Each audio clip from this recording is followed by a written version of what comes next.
Hello everyone, welcome back to the channel. And finally we are consistent on YouTube because class 10th boards खत्म हो चुके हैं. You know, when I was moving to class 10th from class 9th मैंने बहुत सारी videos देखी थी. हर एक क्रिएटर की वीडियोस मैंने छान मारी थी.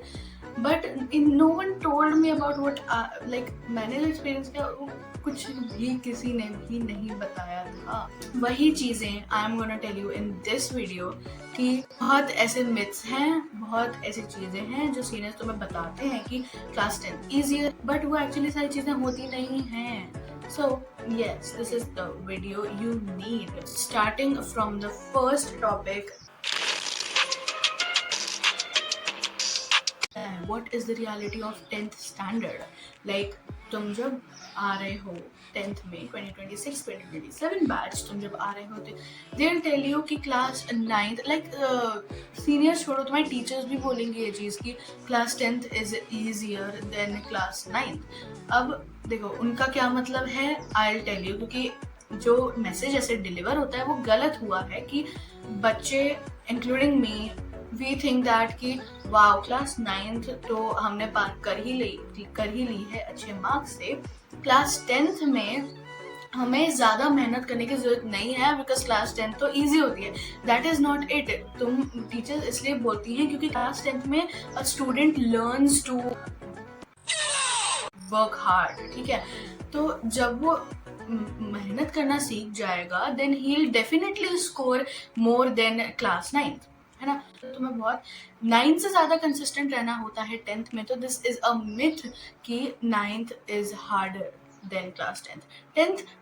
तुम लाइक बुक्स ही देख लो ना अपनी, क्या ट्रिग्नोमेट्री वगैरह आ जाता है उसमें, एंड लोग बोलते हैं कि ट्रिग्नोमेट्री बहुत लाइक अच्छा होता है, which is not in my case. क्योंकि ट्रिग्नोमेट्री अगर एज अ होल देखोगे it is very good, but last exercise जिसके लिए काफ़ी लोगों ने तुम्हें बोला भी होगा कि लास्ट एक्सरसाइज मुश्किल है, एंड या दैट इज़ ट्रू. उसके जो मैंने बोर्ड का पेपर दिया है उसमें भी मुझसे नहीं हुआ है. आधा में मैंने छोड़ा है उसे. एंड ऐसा नहीं है कि भाई मैंने किया ही नहीं था, मैं पूरे साल पढ़ा है, बट एक वो मेरा वीक पॉइंट होता है. सो जैसे कि तुम्हें पता है हम लोग हैं experimental batch. 2025 to 2026 experimental batch था क्योंकि हमारे ही बैच में पेपर का पैटर्न चेंज हुआ है, 2 बोर्ड्स का सिस्टम आया है एंड डिफिकल्टी लेवल भी जंप करा है.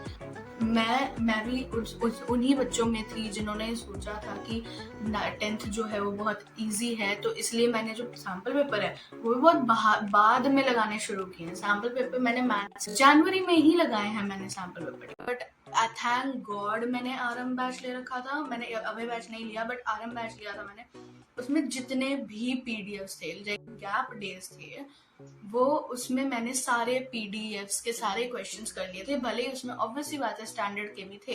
तो दैट इज वाई मुझसे वो पेपर ठीक ठाक हो पाया. Second thing is study mistake every person does. जो 10th में आ रहा होता है सबसे सुन के कि तुम्हें जो है जुलाई और अगस्त तक अपना जो है सिलेबस खत्म कर देना है. तो तुम लोग कर सकते हो अपना सिलेबस खत्म, वो तुम पे डिपेंड करता है कि तुम कितने टाइम में अपना सिलेबस खत्म करना चाहते हो. But I personally finish my syllabus October के एंड तक.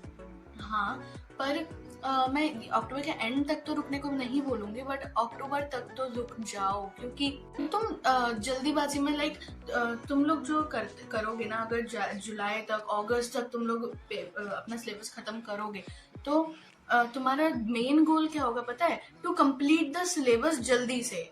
अगस्त लगता रहेगा तुम्हारे माइंड में. You will not focus on the concepts. पता है जब तुम ज्यादा टाइम देने लग जाओगे ना सिलेबस में, यू विल थिंक कि नहीं यार मुझे तो जल्दी जल्दी करना है, एंड जो कॉन्सेप्ट्स तुम्हें बहुत अच्छे से आने चाहिए यू विल स्किप देम. सीखोगे but for a short term. Like तुम जो है अगर बहुत जल्दी तुम्हें खत्म करना है तो तुम्हारे पास तुम्हें ये चीज पता होनी चाहिए कि तुम्हारे पास रिवीजन का टाइम ज्यादा नहीं होगा. तुम्हें बस चैप्टर उठाने करते जाना, ठीक है. और ब्रेन इतनी सारी इंफॉर्मेशन को इतने शॉर्ट टर्म में नहीं अपना दिमाग में घुसा पाता है. घुसा लिया बाद में भूल जाओगे, ठीक है. तुम उस चीज को दोबारा नहीं रिवाइज करोगे तो भूल जाओगे तुम लोग. तो इसीलिए जुलाई और अगस्त तक अपना थोड़ा टारगेट आगे रखो, उससे अक्टूबर तक अपना लेक्चर्स वगैरह आराम से। लोग सोचोगे ना कि हम लोग बीच वाले जो स्कूल वाले जो एग्जाम्स होते हैं उस पर ज्यादा ध्यान नहीं देंगे बिकॉज हमारा मेन एग्जाम बोर्ड का है। दैट इज ट्रू, बहुत अच्छी बात है अगर तुम उन पे गोल है तुम्हारा बोर्ड्स के लिए तुम्हें पढ़ रहे हो, बट जो है स्कूल वाले exams are important for your revision. Marks वार्क्स नहीं लगते उसके, रिवीजन के लिए। जैसे तुमने चैप्टर्स पढ़े बट तुम्हें रिवाइज करने का दोबारा मन ही नहीं करेगा, ठीक है। एक्चुअली ये हुआ है कि रिवाइज करने का मन नहीं करता है जब एक चैप्टर बहुत अच्छे से पढ़ लिया होता है, तो इसीलिए जब तुम्हारे पेपर आएंगे ना तो तुम्हें रिवाइज करना ही पड़ेगा वो चैप्टर। तो पढ़ा, रिवीजन मारो पेपर में, इससे तुम क्लास 10th करोगे, बहुत अच्छे से दर्ज जाएगी तुम्हारी क्लास 10th। सब्जेक्ट्स रिवाइज कैसे करें? स्पेशली मैंने देखा है बच्चों मतलब मेरी बैच को ज्योग्राफी इज अ थिंग। मतलब आई हेटेड ज्योग्राफी कि यार इतना सब कुछ क्यों है, ये माउंटेन्स हैं, यहाँ से ये आता है। भाई वो कुछ नहीं है। 9th की ज्योग्राफी इज जस्ट अंडरस्टैंडिंग, ठीक है, कंसेप्चुअल। पर ये 10th की ज्योग्राफी इट्स तीन चैप्टर तुम्हारे ऐसे हैं जिसमें तुम्हें रटना है। और 3 चैप्टर ऐसे नहीं, बहुत छोटे छोटे चैप्टर है, बहुत बड़े चैप्टर हैं।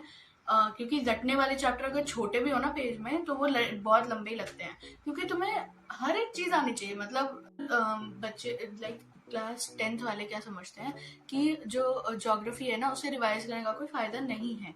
एंड मैंने भी बहुत सारे लोगों को देखा है ऐसे करते हुए, जो है वो सोचते हैं कि हम रिवाइज नहीं करेंगे ज्योग्राफी को, एंड लास्ट में क्योंकि फैक्चुअल है तो हमें बार बार रिवाइज करेंगे तो हम भूल जाएंगे, जो कि होता है। अगर आप पहले से फैक्चुअल रिवाइज करते हो तो लास्ट में आप भूल जाते हो। तो आप स्टूडेंट्स जो हैं ज्योग्राफी को उठाते ही लास्ट में, बीच बीच में आपके बहुत सारे कंसेप्चुअल चीजें हैं जो आपको समझनी पड़ेंगी। तो इसलिए आप ज्योग्राफी अगर लास्ट में उठाओगे तो फिर वो समझने वाला पार्ट और मेमोराइज करने वाला पार्ट दोनों साथ में करोगे तो बहुत पैनिक अटैक्स होते हैं। बोलना बहुत इजी होता है कि भाई अपने मेंटल हेल्थ पे बहुत ध्यान रखना, ये वो, बट नहीं होते यार। जैसे आपके प्री बोर्ड्स आते हैं, फिर जब आपका जनवरी चल रहा होता है ना, फ्रीक्वेंट रोने लग जाते हो किसी भी बात पे। कोई भी आपको बोल देता है ना कुछ भी कि मजाक में ही बोल दिया कि तुम पढ़ नहीं रहे हो, तो उस पे भी आप रो दोगे। हर पढ़ाई में स्ट्रेस है, इट्स जस्ट ऐसा नहीं है कि 9th में अगर आपने 10th वाली मेहनत करी है तो 9th भी स्ट्रेसफुल है, राइट। तो पर्सन टू पर्सन डिपेंड करता है अगर उसके लिए स्ट्रेसफुल है कि नहीं, but most of the students के लिए जो है स्ट्रेसफुल होती है। एंड 9th से 10th में जाने पे स्ट्रेस लेवल आपका डबल ही हो जाता है जब आपको ये रियलाइज हो जाता है कि 9th was easier than 10th, क्योंकि 10th हार्डर होने वाली है। उसमें तो टॉपर हो या जिसको मतलब जिसके 100 में से 100 भी आते हैं, वो भी स्ट्रेस में आता है। तो स्ट्रेस इज जस्ट मतलब पूरा नॉर्मल है ये।